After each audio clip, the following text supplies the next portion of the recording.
Okay, let's get started. Um, we're going to pick up midway through where we left off on last week. We're doing part 314 for and all the controls. There's 40 controls. We're going to be using the Lionfish platform to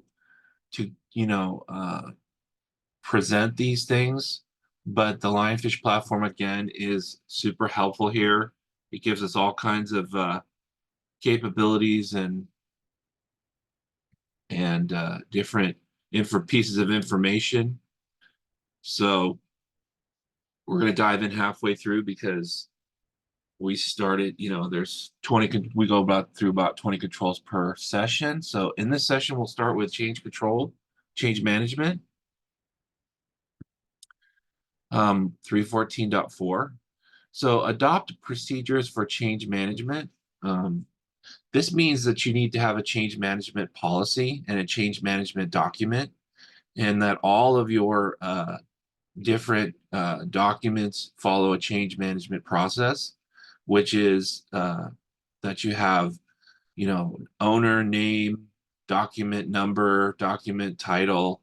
We have a template for change management that you can ask Jeremy for, but for the most part, you need to follow the change management process. Now, in a bigger company, there may be a change management meeting.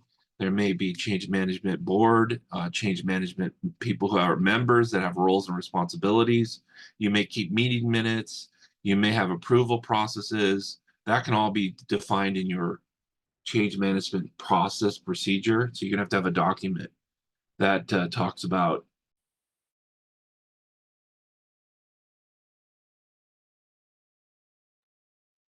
I got muted there for a second, I think. Um, so change management, it's a process, it's a document, it's part of all of your different components of all of your hardware or of all of your document processes, procedures. Everything has change management. You need to again, if you're just one person, you can actually have a change management department of one.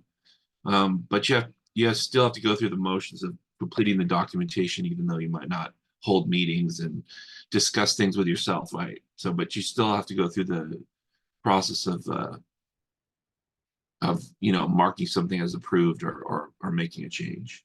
And what are changes? Changes are like you're going to decide to start buying a different kind of computer. You're going to additionally do certain components of research on a background check, like you're going to check with the Bureau of Commerce when you do a hire or something like that. So those are changes, something that changes your infrastructure, or you add a new facility, et cetera, et cetera. Implement policies, procedures, and controls designed to monitor and log the activity of authorized users and detect unauthorized access or use of or tampering with customer information by such users. Now, there are a whole bunch of different products that can go along to fix this problem, but all of them really revolve around something called a SIM. So a SIM, SIEM, is a product that gathers up all the logs of all of the different kinds of equipment that you have that can produce logs. So your server can produce logs, your firewall can produce logs, your access points can produce logs, your phones, everything can produce logs. And those logs are all centralized into one area called a SIM. And that SIM has an AI module built into it that looks for patterns inside of those logs, because there's no way you can look at all these logs. There's thousands and even millions in some scenarios. So the AI just scans the logs for patterns, and when the pattern is detected, um, it'll warn you. It'll say here's an issue that you need to resolve with Office 365 or inside of your Azure environment or inside your AWS environment or something like that. So you need to get what's called a SIM. There are also other products called DLP, data loss prevention, HID, where you can see the file integrity monitoring, stuff like that. Yeah, you can. This is not saying that you have to buy all of those things, but at the bare minimum, I would get a SIM. Like Splunk is a SIM, for instance, if you've ever heard of it. Sumo Logic is a SIM. Get a SIM and point all of your logs at it. It's going to require IT time. It's going to require a person to, hire a person possibly, and then you got to monitor it. So then that might even require you hiring a third person or a third party, which we did discuss last week. Sometimes the third parties do maintenance on your equipment. Regularly test or authorize or otherwise monitor the effectiveness of the safeguards, key control systems, and procedures, including those to detect actual and attempted attacks on intrusions into information systems. So this is like having a what's called an incident response plan. So you need to have something called an incident response plan, where you have a scenario where you discuss what you do with your incidents. So there's an incident approach and a risk management approach that we talked about last week about risk management. This is a document that talks about what are you going to do in the event that something happens, and then you're going to test this by having mock issues occur throughout the year. So once, twice, three times a year, you can do this, have a mock incident, and then you discuss with your group or your IT person or yourself what you would do in the event of an incident. I just did an incident response for a company, and they asked me if we could talk about what would happen in the event that their documents were being stolen, like out of at a SharePoint. They were worried, they were concerned about if someone was just copying data out of SharePoint into their, onto their phone or whatever, and what they would do. We went through the motions, we went through who was responsible, the roles, responsibilities, what we were, what products we had that were could effectively stop it or not, and then what we would do moving forward. So you need to have something called an incident response plan and an incident response test. And so you need to do that. Um, Annual penetration testing of your information system determined each year, given year, based on relevant identified risks in accordance with a risk assessment. Okay, so there's penetration tests. There's two types. There's an internal vulnerability scan, it's called, and then there's an external penetration test that is done on external IP addresses. This is what they're talking about. There are actually different kinds of penetration tests. There's a social penetration test, for instance, where you hire a company and they try to socially engineer your team. They call them up, they ask them for passwords.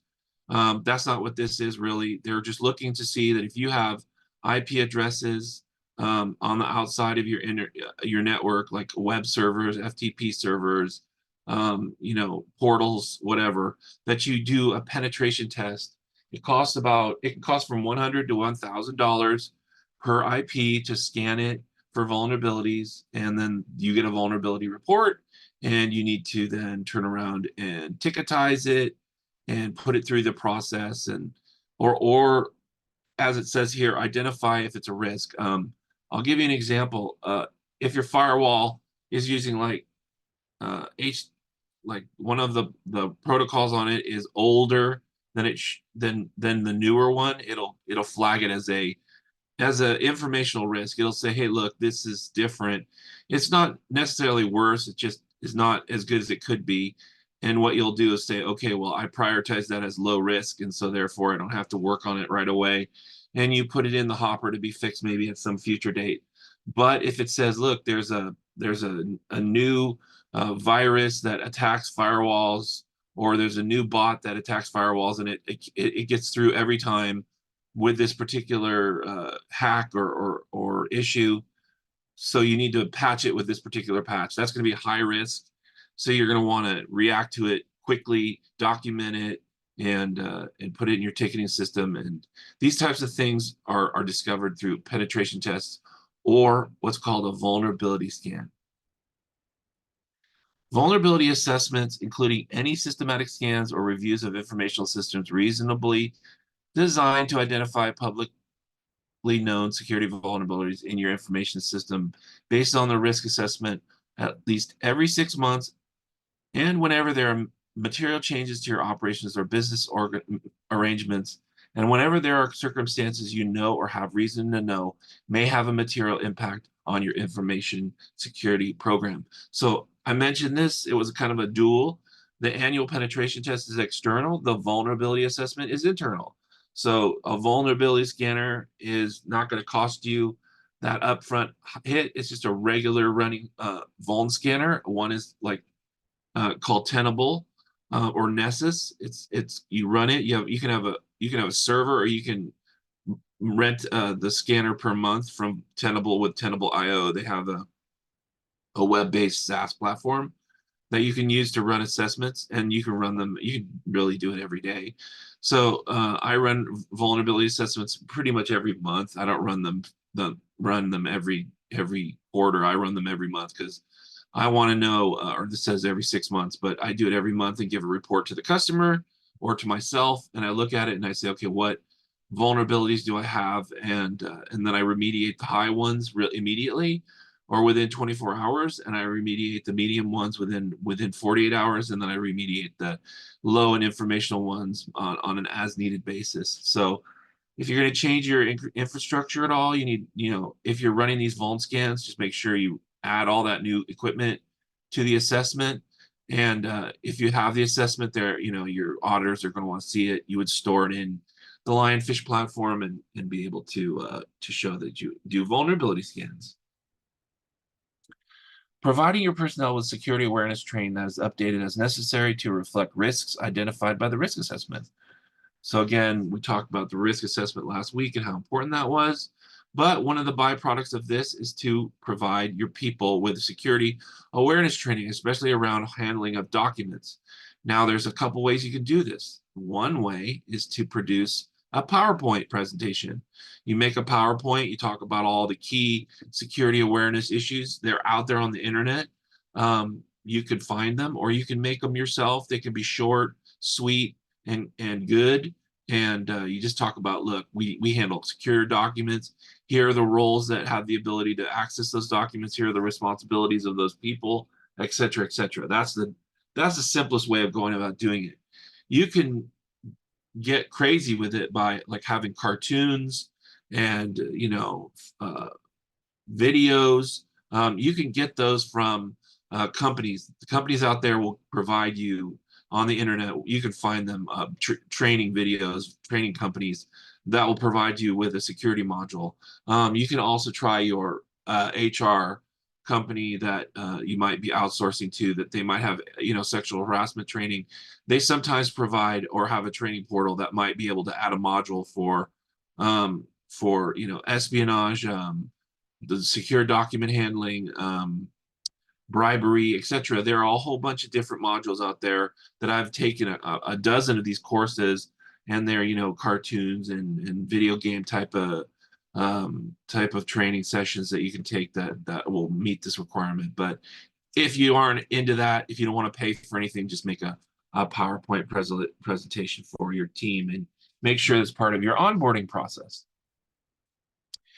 Utilizing qualified information security personnel employed by you or an affiliate or service provider sufficient to manage your information security risks and to perform or oversee the information security program.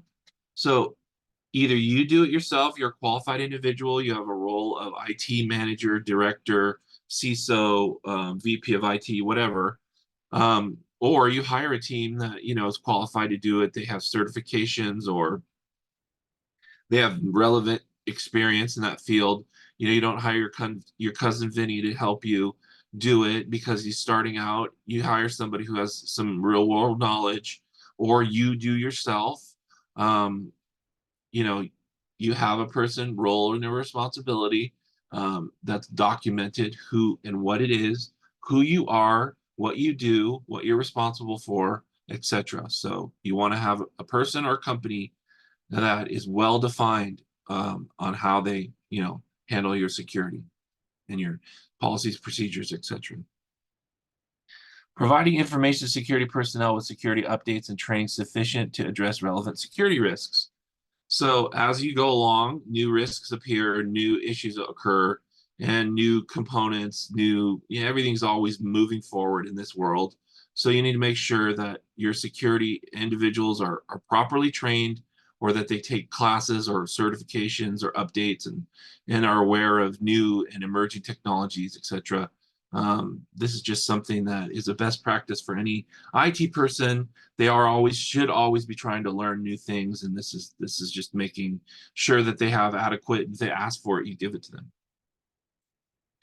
Verify that key information security personnel take steps to maintain current knowledge of changing information security threats and countermeasures. What I do here is there's a list of 5, I think, or 6 websites that I get that Jeremy also probably has in his repository. He can send you. It's like the DoD's site. It's like antivirus site. It's like government FBI sites.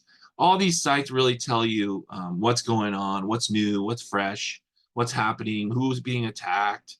Um, and so you take that information and you just go, you do a little research, and it might say, look, Trend Micro just came out with a hot fix for this particular issue.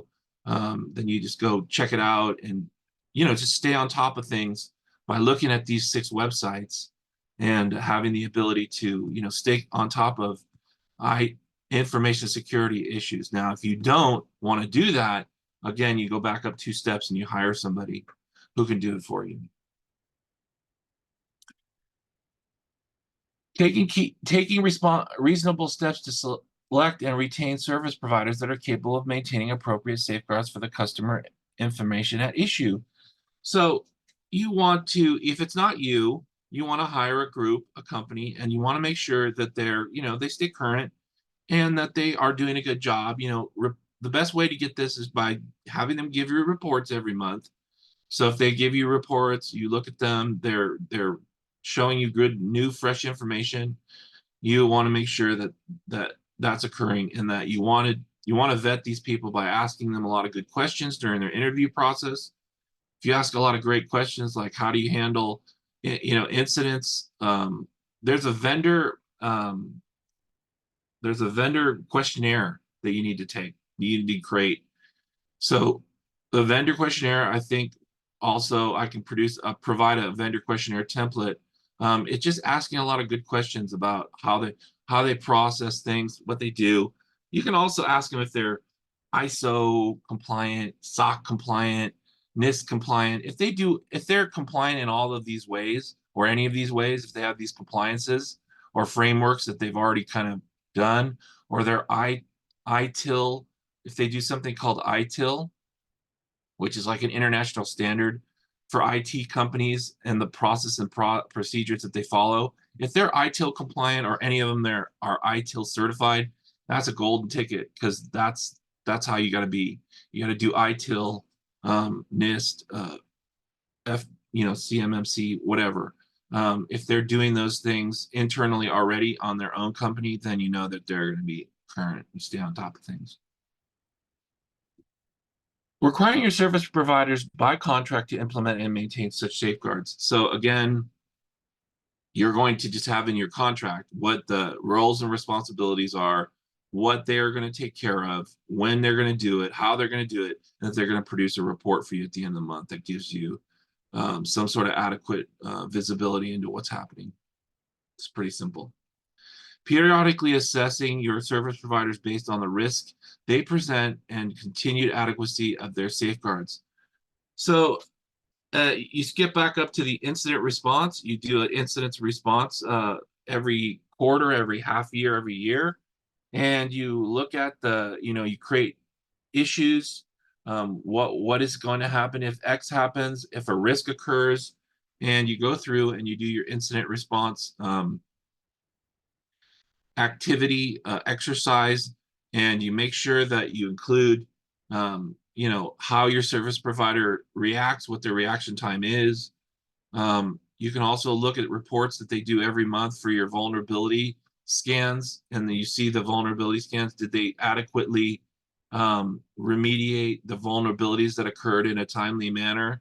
And they should have something called an SLA, service level agreement. Are they meeting their SLA times? There's also something called time to resolve. Are they doing things adequately for you in a time to resolve manner? Does it take weeks or days or months to get something completed, or is it done in an adequate amount of time in a couple days? Evaluate and adjust your information security program in light of the results of the testing and monitoring required by paragraph by the above. So if your security provider isn't meeting their, because if you look at the SLA and you're like, hey, you guys missed a couple SLAs, you're going to want to say, look, if you keep missing your SLAs, then I'm going to have to bounce you. We're going to have to go with a different provider. Or what's the path to success? You're going to have a meeting with your service provider and say, are you meeting the requirements? Are you fixing things in a timely manner? Are you staying on top of new trends? Are you meeting your SLA? Do you have adequate resources to service my company? That kind of thing. You just want to have a regular check-in with that company and just look at their reports. We saw a virus hit last month. You guys opened a ticket for it, but you didn't resolve it within up to 4 days. We need to improve on that kind of thing. So you need to be always trying to get to a perfect score, which is impossible, but you want to keep striving towards getting to a perfect score. Incident response plan planning.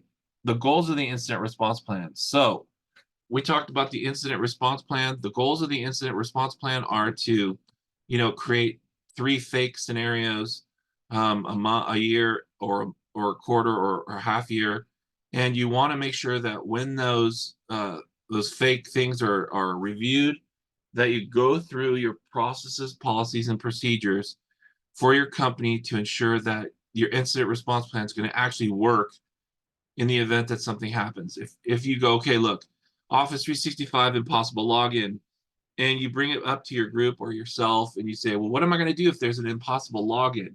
And you don't know, or you come up short in the incident response plan document, which we can share with you.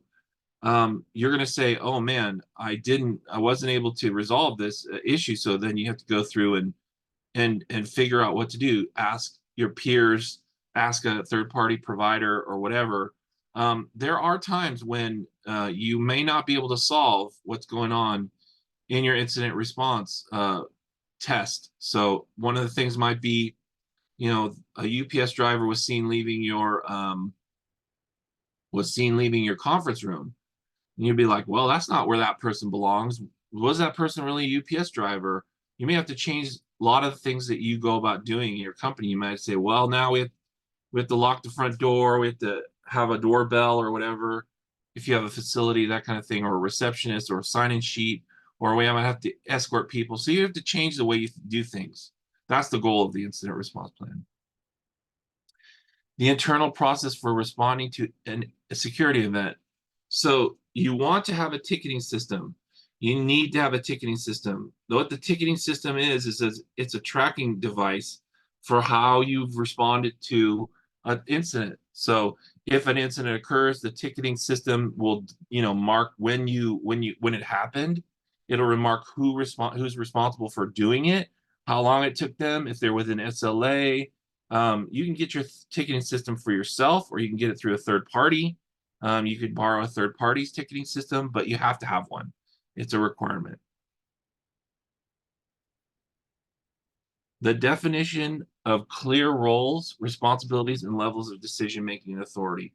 So you want to have a set of roles and responsibilities, even if all of them are you, because you're alone. You have one, you're one person show, you're just starting out or whatever, you have 3 people.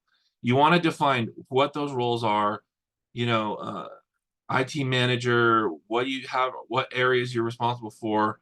This is a document. It's you need to document this. So defining a role, saying I'm the CEO, I'm the IT person. No, you have to have a policy. You have to have a role and responsibility document, and you have to have where you store sensitive documents and who's on the change management board and all that. So you need to create a document that states everything that is. Now, you don't have to put a name in the role.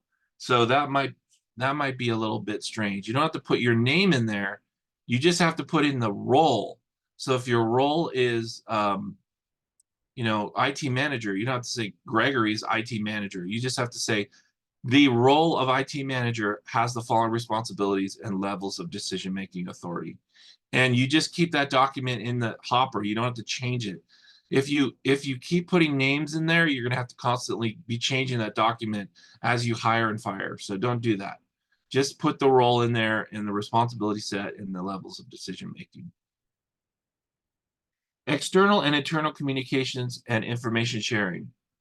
Now, you want to make sure that you have encryption set on certain levels of communication. You want information that moves within your organization to use encryption. You want data at rest to have encryption. So this doesn't really talk about encryption, but this is what they're meaning. You want to make sure that you secure your communication flow.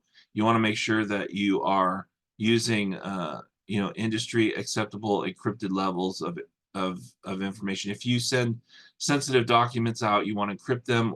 You also want to have disclaimers inside of your emails that say this is private information, shouldn't be shared, that kind of thing.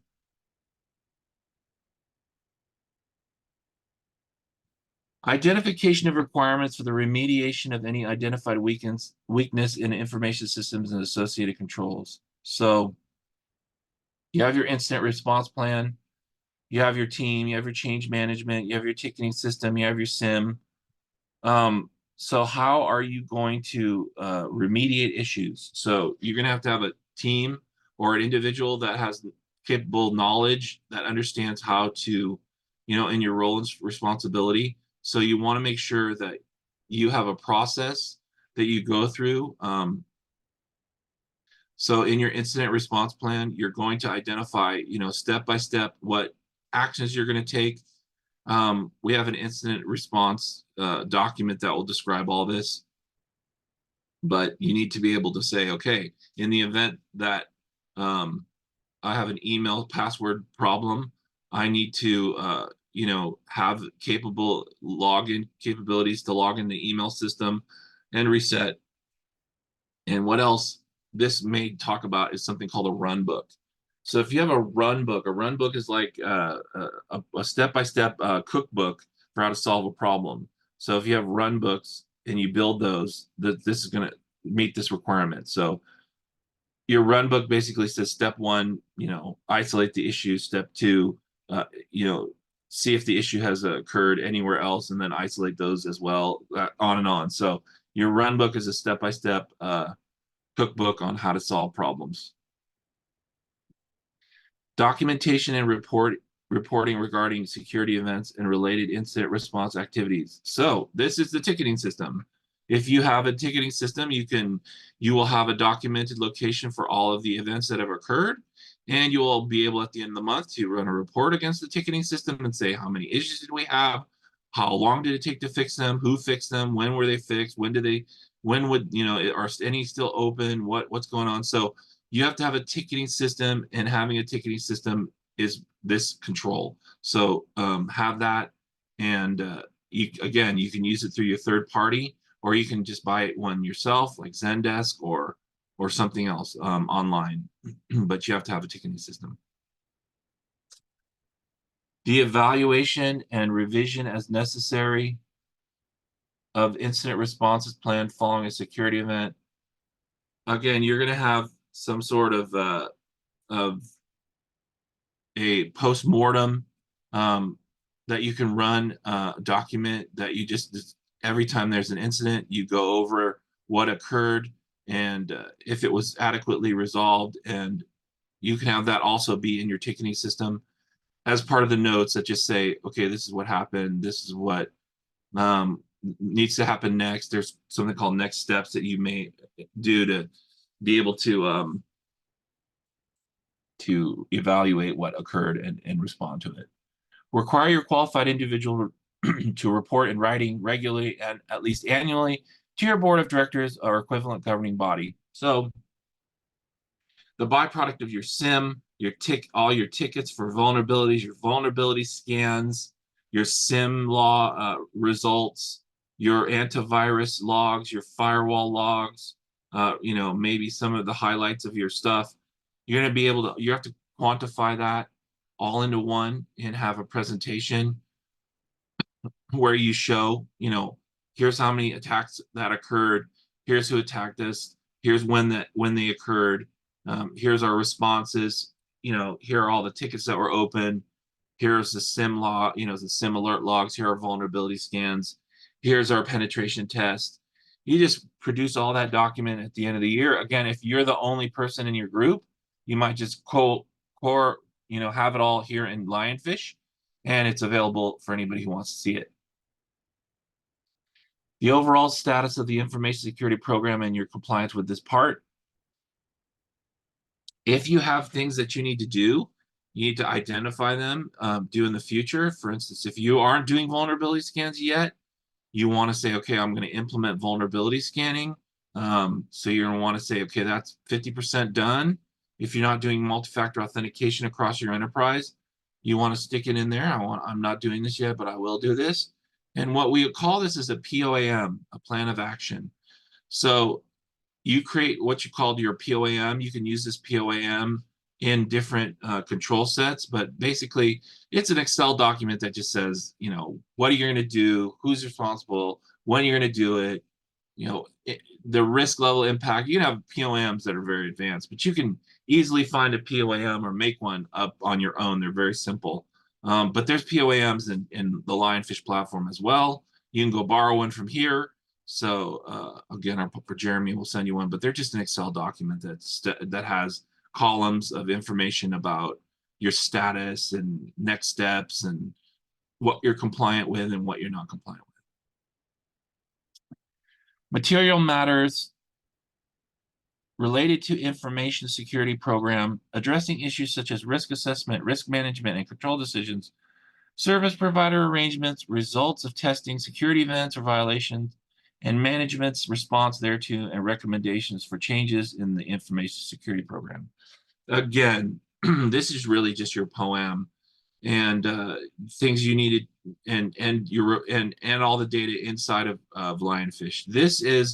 This last item is really just a compliance platform. You want to have a compliance platform in order to show all these different things, your risk assessment, your service provider relationships, your policies and your procedures, your vulnerability test results, your ticketing system reports, your security events, the violations, your board of director meetings, your change management meetings, all that data, all those documents that you produce are here inside of a compliance or somewhere else inside of a compliance platform. And you want to be able to show that you have all that stuff. So I have a list of 13 activities that you should be doing every year. Again, Jeremy can share that with you. Each of the activities will produce a document, or one of them is actually to go over all your documents. So that doesn't really produce a document, but it's an activity that you need to say that you performed. And within the control, like this control, you could say, look, I looked at all of my policies and procedures on March 15th, 2024. I changed the following things, or I didn't change anything, that kind of thing. So you want to keep track of everything, all your documents. You want to make sure they're updated and maintained, and that you run a risk assessment, that you do change management, that you keep your SIM up to date, your vulnerability scanner, your antivirus, multi-factor authentication, your change control meetings, your board of director meetings, your role and responsibility sets, all of that stuff you want to keep somewhere, right? And where better to keep it than a SaaS platform that keeps it all sorted and relevant and updated. It even can send out alerts to you that you need to do these tasks, right? You need to perform these 13 scheduled items every year. So that is this set of requirements, and that's a description of all 40 of them. And now we're going to open up and take questions. Do we have any questions or anything like that?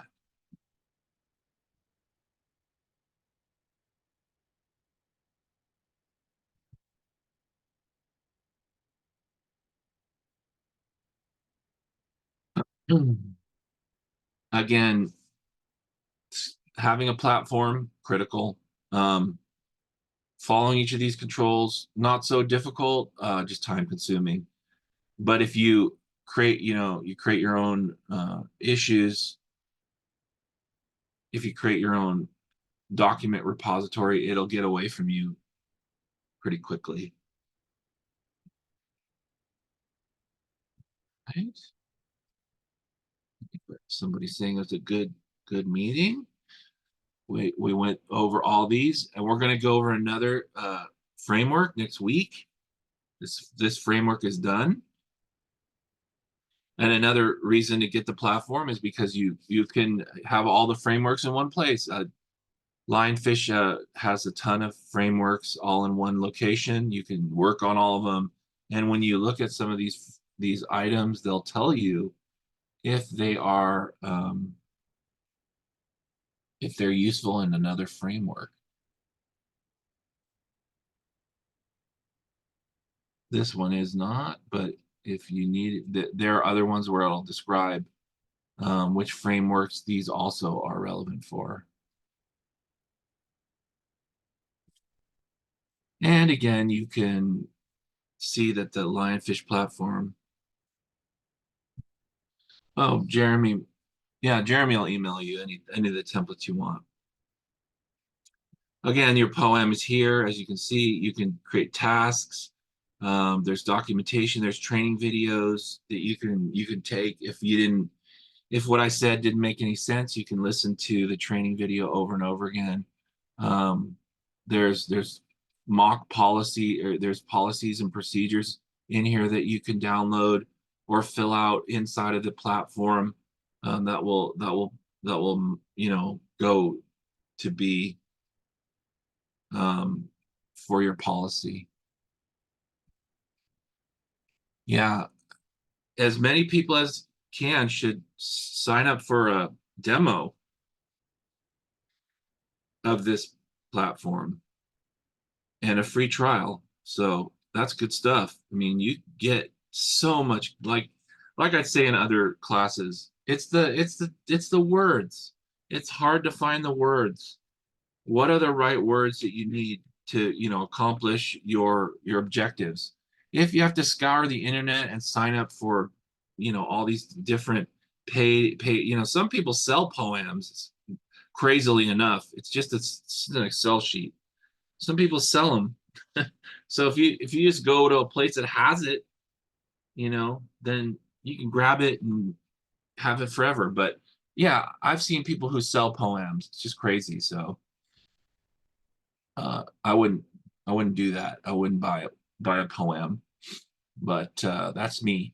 But in any event, I found all these documents, especially the risk assessment approach, the risk assessment template, and all that stuff. I found it all and found the ones that are right and look good and are relevant and will meet auditors' requirements. And I've given them all to Jeremy so he can share them with you as you need them. So again, the words are so hard. I've sometimes, like when I first started, I remember looking for NIST 800-171 policies and procedures. These cryptic wordings that they were giving, it's like, is this right? Is this the right policy? Is this even relevant to what I'm doing? And no one knew. I mean, who would know? It's not like you can go to somebody and say, is this right? Except me.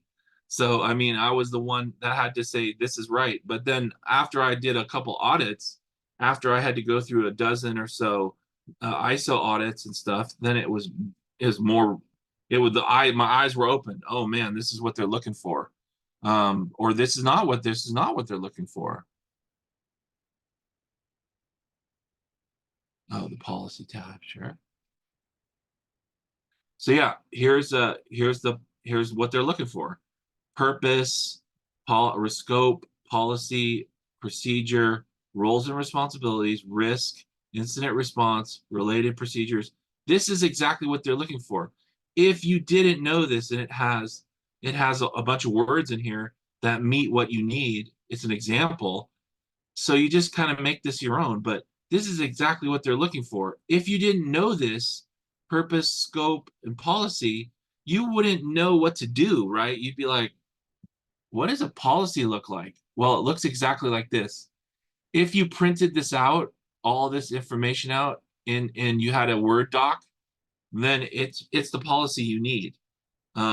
So all this stuff is already a policy that has been made for you for this particular, it's generic. You fill it in with your own customized information. So if you sat down for all 40 of these and you just went through each and every policy, you could become compliant by just, saying, putting your name, putting your organization's name in here instead of it's saying the goals of Lionfish incident response plan. That's all you got to do. You got to customize it, customize these words, or maybe add, or maybe even subtract some of these words to make the policy your own.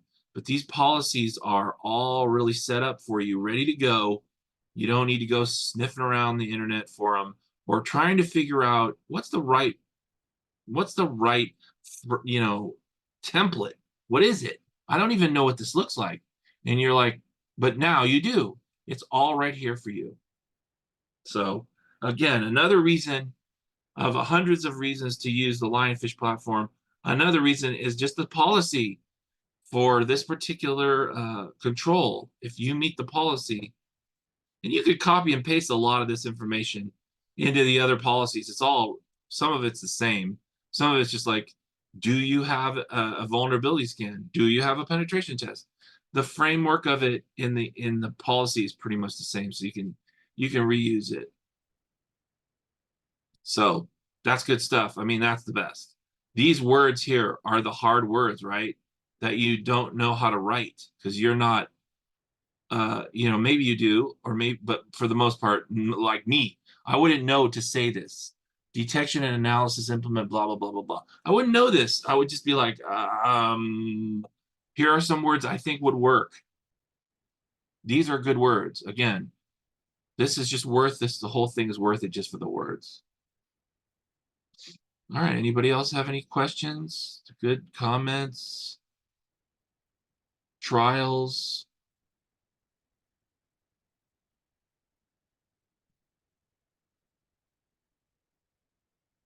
Oh, and then there was an announcement that we're going to have a CMMC certification class coming up soon.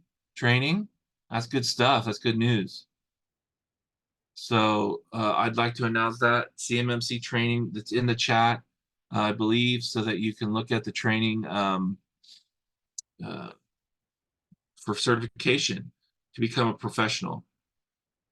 So do that.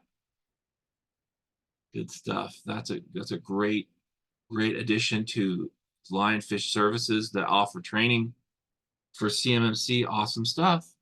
All right, I'm gonna let everybody go unless there's anything else. But next week, another framework. You'll enjoy. There's a 14-week session. So have fun.